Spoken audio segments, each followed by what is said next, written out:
வணக்கம் சண்டமாப் ஸ்டூடெண்ட், நான் உங்கள் கபிலன்.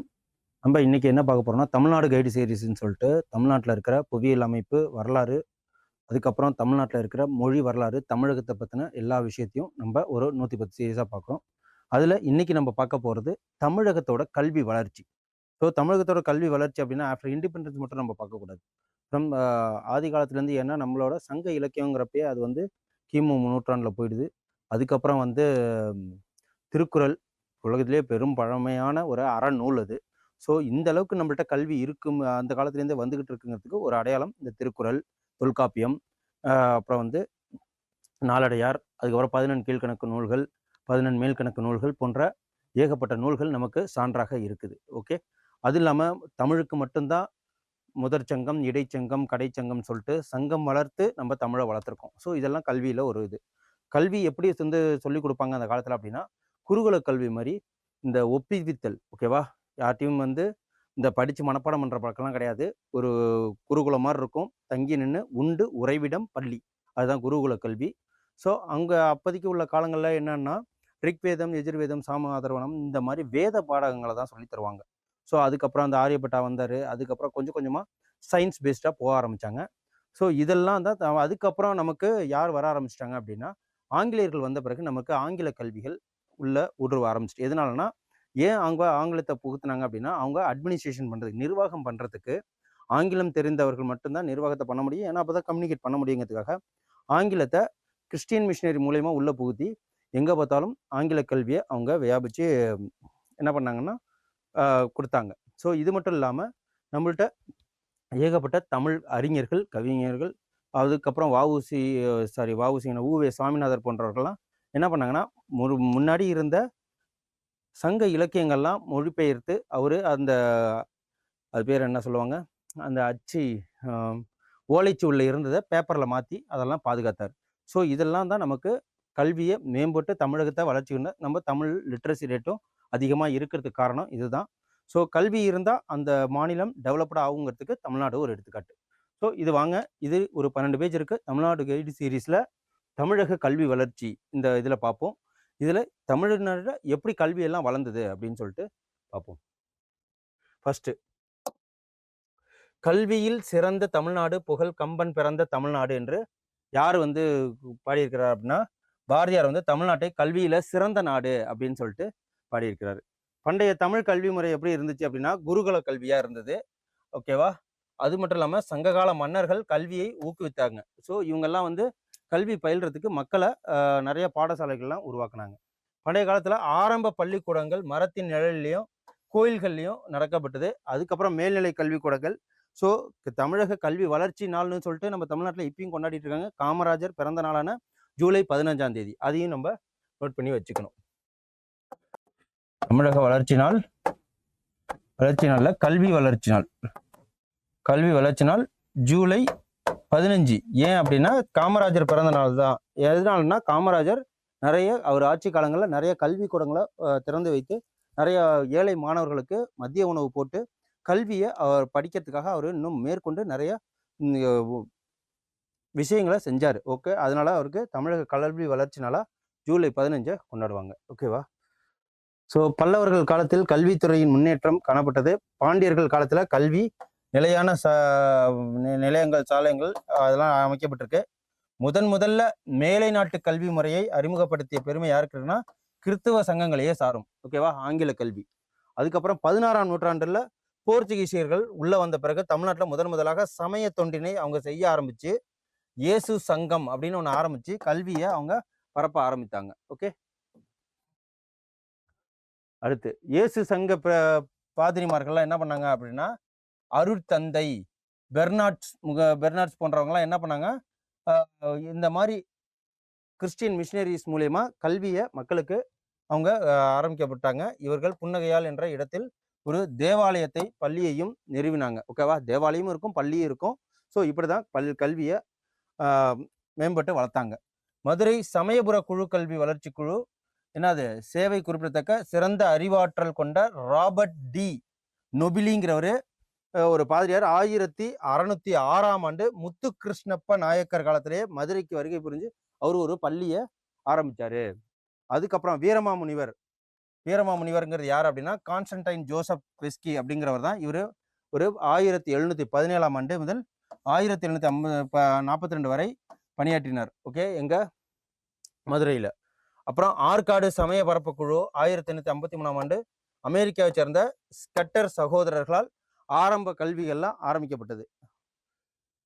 ஸோ மருத்துவமனைகளும் பள்ளிகளையும் நிறுவி அடித்தட்டு மக்கள் வளர்ச்சிக்கு இவங்கெல்லாம் வந்து ஒரு கல்வி வளர்ச்சி, தமிழகத்தோட கல்வி வளர்ச்சிக்கு இவங்கெல்லாம் ஒரு உறுதுணையாக இருந்தாங்க.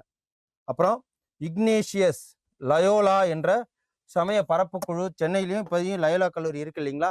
ஸோ அந்த கல்லூரி இப்போ வரைக்கும் Loyola college, saint Joseph college இதெல்லாம் வந்து கிறிஸ்டின் மிஷினரிஸ் மூலயமா வந்து கல்வியை வளர்த்து அது ஆரம்ப பள்ளி, நடுநிலை பள்ளி, மேல்நிலை பள்ளி, அதுக்கப்புறம் காலேஜ் இதெல்லாம் வரைக்கும் கொண்டு போனது இந்த மாதிரி கிறிஸ்டின் மிஷினரிஸ் தான்.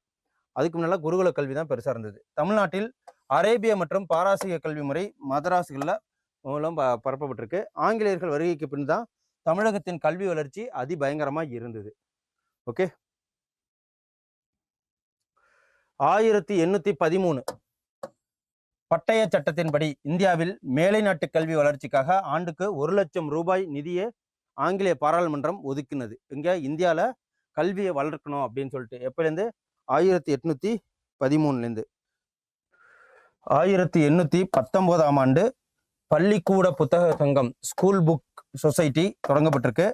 1820ஆம் ஆண்டு சென்னை மாகாண ஆளுநராக நியமிக்கப்பட்ட சர் தாமஸ் மன்றோ கல்வி திட்டங்களுக்கான செலவிடப்படும் தொகை என்று அளவில் இதெல்லாம் வந்து சொல்லலாம். அப்புறம் சர் தாமஸ் மன்ரோவோட முயற்சினால தான் சென்னை மாகாணத்தில் ஏறத்தாழ 70 பள்ளி நிறுவனங்கள் நிறுவப்பட்டிருக்கு அந்த காலகட்டங்களில். ஸோ இது ஒன்று ஃபேக்ட்ஸு நோட் பண்ணிக்கங்க.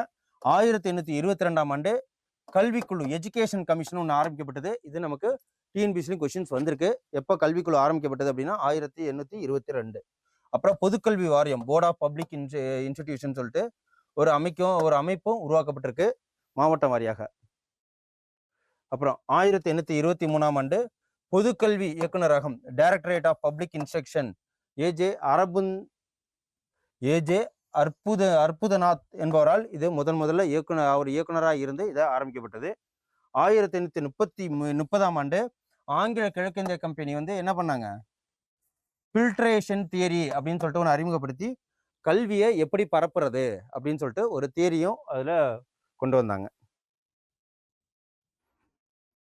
கல்வியானது சமூகத்தில் மேல்மட்டங்களுக்கு மட்டும் இல்லாமல் அடித்தட்டு மக்களுக்கும் பின்னர் அவர்கள் தாம் பெற்ற கல்வி அறிவை பொதுமக்களுக்கும் வழங்க வேண்டும் அப்படிங்கிற ஒரு எண்ணத்துல கல்வி எல்லா இடத்துலையும் வியாபிச்சு இருக்கணும் அப்படின்னு சொல்லிட்டு சொன்னதுதான் அந்த தியரி. ஓகே, அதுக்கப்புறம் சென்னை மருத்துவக் கல்லூரி 1835 திறக்கப்பட்டது.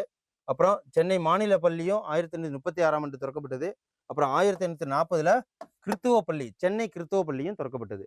அதுக்கப்புறம் சென்னை பச்சையப்பன் காலேஜ் எப்போ ஓப்பன் பண்ணப்பட்டது அப்படின்னா 1841. ஸோ இப்போ இருக்கிற மெட்ராஸ் யூனிவர்சிட்டி அதெல்லாம் வரைக்கும் அந்த காலங்களில் ஆரம்பிக்கப்பட்டது தான். இதோ 1835 சென்னை ஓவியக் கல்லூரியும் 1851 சென்னை மாநில கல்லூரியும் தொடங்கப்பட்டிருக்கு. ஸோ இதன் மூலியமா தான் அப்போ இருந்த காலகட்டங்களில், அந்த நூற்றாண்டில் இருந்த காலகட்டங்களில் எல்லாரும் படித்து ஆங்கிலேயருக்கு அட்மினிஸ்ட்ரேஷனில் எந்த அளவுக்கு ஹெல்ப் பண்ண முடியுமோ அந்த அளவுக்கு கல்வியை அவங்க உருவாக்குனாங்க. ஸோ எல்லாமே வந்து ஒரு சுயநல நோக்கத்தோடு தான் அவங்க செஞ்சாங்க. 1835 தொடங்கப்பட்ட சென்னை மருத்துவப் பள்ளி 1851 மருத்துவக் கல்லூரியாகவும் வளர்ந்து அது இப்போ வரைக்கும் இருக்கு. அப்புறம் சென்னையில் தொடங்கப்பட்ட நில அளவை பள்ளி, அப்புறம் 1857ஆம் ஆண்டு பொறியியல் கல்லூரியும் அது ஓப்பன் பண்ணாங்க. 1854 வெளியிடப்பட்ட சார்லஸ் வுட் அறிக்கை, கல்வி வளர்ச்சியின் சாசனம், சார்லஸ் வுட் அறிக்கை. ஓகே,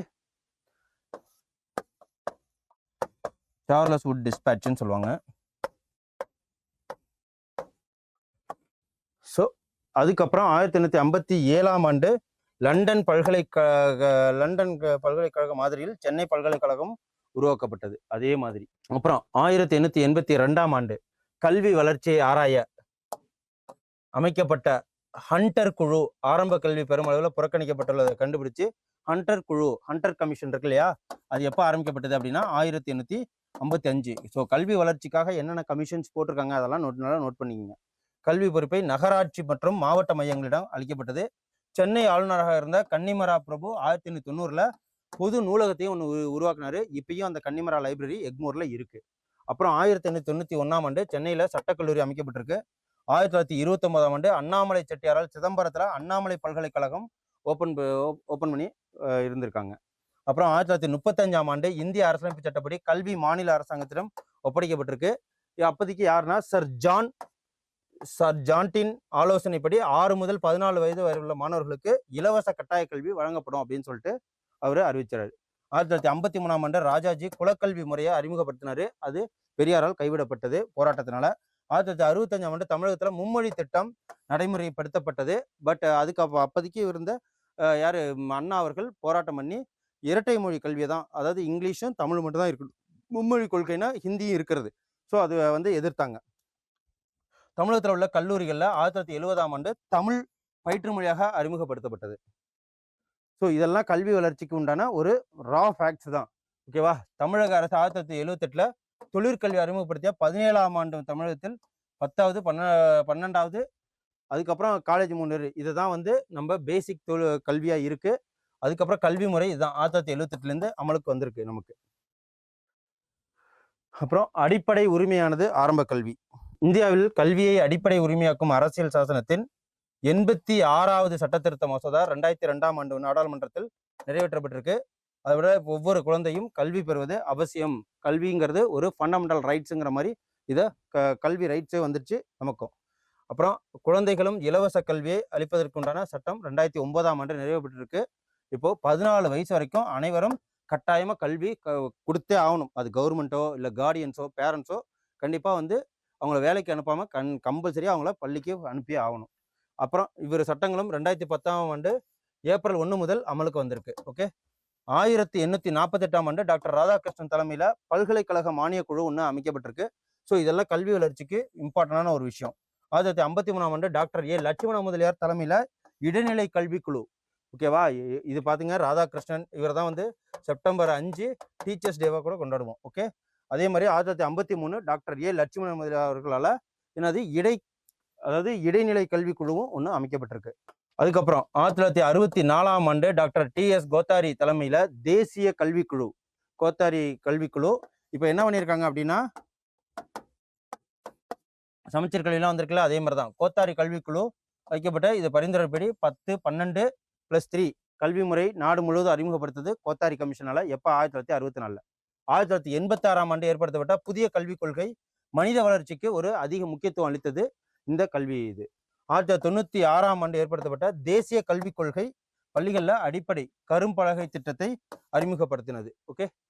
ஸோ இதெல்லாம் இயர் படி ஞாபகம் வச்சுக்கோங்க. அப்புறம் தமிழக கல்வி முறை, தமிழகத்துல எப்படிலாம் கல்வி முறை இருந்தது? ஓகேவா? அது கல்வி வளர்ச்சிக்காக. இது ஆரம்ப தொடக்க கல்வி முன்னேற்றத்திற்கு தமிழ்நாட்டில் காமராசரே முன்னோடியாக இருந்தாரு. இவர் பிறந்த நாள ஜூலை 15 தான் தமிழக கல்வி வளர்ச்சி நாளா நம்ம கொண்டாடுறோம் வருஷம் ஜூலை 15. இதையும் நோட் பண்ணி வச்சுக்கோங்க. தொடக்க கல்வியில் அனைத்து குழந்தைகளும் பள்ளிக்கு செல்லும் வாய்ப்பு முழுவதுமாக வழங்கப்படணும். அவங்களுக்கு இப்போதைக்குலாம் என்ன 3 வேளையும் சாப்பாடு கொடுக்குறாங்க. காலை உணவு, மதிய சிற்றுண்டி வரைக்கும் கொடுக்குறாங்க. ஸோ இதையும் பார்த்துக்குங்க. அனைத்து கிராமங்கள் மற்றும் குடியிருப்புகள்லையும் தொடக்க பள்ளிகள் தொடங்க வைக்கப்பட்டு இருக்கணும். ஓகேவா? இதெல்லாம் இருக்கு. அதாவது ஒவ்வொரு கிராமத்துலையும் தொடக்கப்பள்ளி 1 to 5 வரைக்கும் இருக்கணும். அதே மாதிரி ஒரு 8 வில்லேஜ் சேர்ந்து இப்போ 10th வரைக்கும் 1 to 10 வரைக்கும் உள்ள பள்ளி இருக்கணும். அதுக்கப்புறம் கொஞ்சம் ஒரு 10 கிலோமீட்டருக்குள்ள 12வது, ஓகேவா, 1 to 12 வரைக்கும் உள்ள ஸ்கூல் இருக்கணும். ஓகே. இதெல்லாம் பேசிக்காக இப்போ வச்சிருக்காங்க. அனைத்து மாணவர்களையும் பள்ளியில் சேர்ப்பதற்காக இடைநிற்றலை தவிர்ப்பதற்காகவும் இப்போதைக்கு இந்த கொரோனா காலங்களில் என்ன பண்ணாங்கன்னா இல்லம் தேடி கல்வி அப்படின்னு சொல்லிட்டு அந்த ஒரு வாய்ப்பையும் ஏற்படுத்தி கொடுத்தாங்க. தமிழ்நாட்டு மக்கள், தமிழ்நாடு அரசு நமக்கு செஞ்சு கொடுத்தது. அப்புறம் மேலும் தொடக்க கல்வி முன்னேற்றத்திற்காக தமிழ்நாடு அரசு மைய அரசுடன் இணைந்து அனைவருக்கும் கல்வி திட்டத்தை சர்வ சிக்ஷா அபியான் செயல்படுத்தியும் இருக்கு. ஓகே. அதுக்கப்புறம் இடைநிலை கல்வி, தொடக்க கல்வியும் உயர்கல்வியும் இணைக்கும் பாலமாக இந்த இடைநிலை கல்வி. இது இடைநிலை கல்வினா 8வது வரைக்கும், 1லேருந்து 8th ஸ்டாண்டர்ட் வரைக்கும் உள்ளதான் இடைநிலை கல்வி. வேலைவாய்ப்பை பெறுவதற்காகவும் இந்த ITI படிக்கிறவங்களுக்கு, பாலிடெக்னிக் படிக்கிறவங்களுக்கு, இவங்களுக்குலாம் அதே மாதிரி டிரைவிங் லைசன்ஸ்லாம் இப்போல்லாம் 10th பேசிக்னு சொல்லிட்டாங்க. ஸோ இப்போ 10th வரைக்கும் கண்டிப்பாக இருக்கணும். அதுதான் ஒகேஷனல் எஜுகேஷன் இதுன்னு சொல்லுவாங்க. ஓகே. இடைநிலை கல்வியை அனைவரும் பெறுவதற்காகவும் அனைத்து மாணவர்களையும் சமுதாய பொறுப்புணர்வுடன் பொருளாதார உயர்வையும் செய்யவும் மத்திய அரசின் அனைவருக்கும் மத்தியாமிக் சிக்ஷா அபியான் திட்டம், ராஷ்டிரிய மத்தியாசிக் அபியான இந்த ஸ்கீமை தொடங்கி வச்சிருக்கிறாங்க. அப்புறம் ஆசிரியர் கல்வி, இப்போ டெட்டு ஸ்லெட்டு நெட்லாம் எழுதுறாங்க இல்லையா, தமிழ்நாட்டில் 38 மாவட்டங்களில் ஆசிரியர் கல்வி மற்றும் பயிற்சி நிறுவனம் district institute of educational and training செயல்பாடு படுத்திக்கிட்டு வருது. உயர்கல்வி வழங்குவதில் தமிழ்நாடு இந்தியாவில் முன்னணி மாநிலமாக விளங்குது. ஸோ அது மட்டும் இல்லாமல் நலிவுற்ற கிராமப்புற மாணவர்களுக்கு முழுமையாக அவங்க கல்வி கற்கவும் பேங்க் மூலயமா லோனும் செஞ்சு பெறுது. அதுவும் இல்லாமல் அந்த லோன் அமௌண்ட்டை மானியத்தின் வழியாக வாங்கவும் செய்கிறாங்க, மானியத்துறை கொடுக்கவும் செய்கிறாங்க. அப்புறம் அரசின் முக்கிய நோக்கமே 11.72% உள்ள உயர்கல்வி சேர்க்கை விகிதத்தை 25% உள்ள 48% உயர்த்தியிருக்காங்க. ஓகே, அதுக்கப்புறம் சமச்சீர் கல்வி, இதுதான் மெயின். சமச்சீர் கல்வி என்பது தமிழ்நாட்டில் 2010-11ஆம் ஆண்டில் அறிமுகப்படுத்தப்பட்ட கல்வி முறை. ஓகேவா, இது வந்து தமிழ்நாட்டில் இது ஒரு என்சிஆர்டி புக்கு மாதிரியே இந்த சமச்சீர் புக்கு இருக்கும் ரொம்ப இது. ஸோ அந்த காலம்லாம் தமிழில் வந்து 100க்கு மேலாம் எடுக்க முடியாது மார்க், 100 ஃபுல் மார்க்ஸ் எடுக்க முடியாது தமிழ் இங்கிலீஷ் மொழியில் போன்றதில். ஏன்னா யாருமே மொழியில் வந்து அவ்வளோ சிறந்து விளங்க முடியாது. ஸோ இருந்த காலங்களில் எந்த அளவுக்கு அவங்க சமச்சீர் கல்வியை மேம்பட்டு கொடுத்துருந்தா, எந்த அளவுக்கு தெளிவாக கொடுத்துருந்தா தமிழ் இங்கிலீஷில் சென்டம் எடுக்கிறாங்க பப்ளிக் எக்ஸாமில் 10th 12th அப்படின்னு பார்த்துக்குங்க. ஸோ தமிழ்நாட்டில் இதுவரை செயல்பட்டு வந்தால் 4 தொடக்க கல்வி அமைப்புகளான மாநில அரசு கல்வி முறை, மெட்ரிகுலேஷன் கல்வி முறை, ஆங்கிலோ இந்தியன் கல்வி முறை மற்றும் ஓரியண்டல் கல்வி முறை, 4 கல்வி முறைகளையும் ஒன்றாக இணைத்து அனைத்து வகை பள்ளிகளும் ஒரே பாடத்திட்டத்தை அறிமுகப்படுத்துறதா இந்த சமச்சீர் கல்வி. ஓகே, ஸோ இந்த சமச்சீர் கல்வினால தமிழக அரசு 2007ஆம் ஆண்டு பாரதிதாசன் பல்கலைக்கழகத்தின் முன்னாள் துணைவேந்தர் முத்துக்குமரன் தலைமையில் ஒரு குழுவை அமைச்சு இந்த சமச்சீர் கல்வியை கொண்டு வந்தாங்க. அந்த பரிந்துரையின் பேர் தான் ஜூலை 2007 தமிழக அரசு சமர்ப்பித்து 2010-11 வாக்கில் சமச்சீர் கல்வியை அறிமுகப்படுத்தினாங்க. ஸோ இந்த குழு பரிந்துரைனா 2008 அரசிடம் சமர்ப்பித்தது. 2 பரிந்துரைகளையும் விவாதித்து தமிழகத்தில் சமச்சீர் கல்வி திட்டத்தை 2009ஆம் ஆண்டு ஆகஸ்ட் 26ஆம் தேதி இதை அமல்படுத்தினாங்க. 2009ஆம் ஆண்டு நவம்பர் 27ஆம் ஆண்டு கவர்னர் சுர்ஜித் சிங் பர்னாலா, அப்போதைக்கு இருந்த சுர்ஜித் சிங் பர்னாலா சட்டமன்றத்தை பிறப்பிச்சு இதை அறிமுகம் படுத்தினார். ஓகே, இது யார் வந்து அறிமுகப்படுத்தினாங்க சமச்சீர் கல்வி அப்படின்னு சொல்லிட்டு இதை கூட கொஸ்டின்ல கேட்க சான்ஸ் இருக்கு, பார்த்துக்குங்க. அவசர சட்டத்துக்கு பதிலாக சமச்சீர் கல்வி சட்ட மசோதா 2010 ஜனவரி 9ஆம் தேதியில சட்டமன்றத்தில் தாக்கல் செய்யப்பட்டு அமலுக்கு வந்தது. ஓகேவா, 2 முதல் 10ஆம் வகுப்பு வரை உள்ள வகுப்புகளில் 12 கல்வியாண்டில் சமச்சீர் கல்வி அறிமுகப்படுத்தப்பட்டிருக்கு. அது மட்டும் இல்லாமல் சமச்சீர் கல்வி திட்டத்தை அமல்படுத்துவதற்காக பள்ளி கல்விக்கான மாநில பொதுக்கல்வி வாரியமும் அமைக்கப்பட்டிருக்கு. ஓகே, ஸோ இப்போதைக்கு பள்ளி கல்வித்துறை அமைச்சர் அன்பில் மகேஷ் பொய்யாமொழி அவர்கள் அதையும் கொஞ்சம் ஃபேக்ட்ஸ் தெரிஞ்சு வச்சுக்கோங்க. ஓகே, அவ்வளோதான். இப்போ தமிழகத்தில் பள்ளி மாணவர்கள்லாம் எத்தனை பேர் இருக்காங்க அப்படின்னா, பள்ளி மாணவர்கள் 1.2 கோடி, மாநில கல்வி வாரிய பள்ளிகள் 45,000, மெட்ரிகுலேஷன் பள்ளிகள் 11,000 இருந்தது, ஆங்கில இந்தியன் பள்ளி 50, ஓரியண்டல் பள்ளி 25 இருந்தது. ஸோ இப்போ அதெல்லாம் எடுத்துட்டு ஒரே பள்ளியாக இருக்குது. இப்போதைக்கு கவர்மெண்ட் ஸ்கூலு எத்தனை இருக்குது அப்படின்னா 80,000 ஸ்கூலு கிட்டத்தட்ட இருக்குது. ஓகேவா, கவர்மெண்ட் எய்டடு அப்படின்னு சொல்லிட்டு.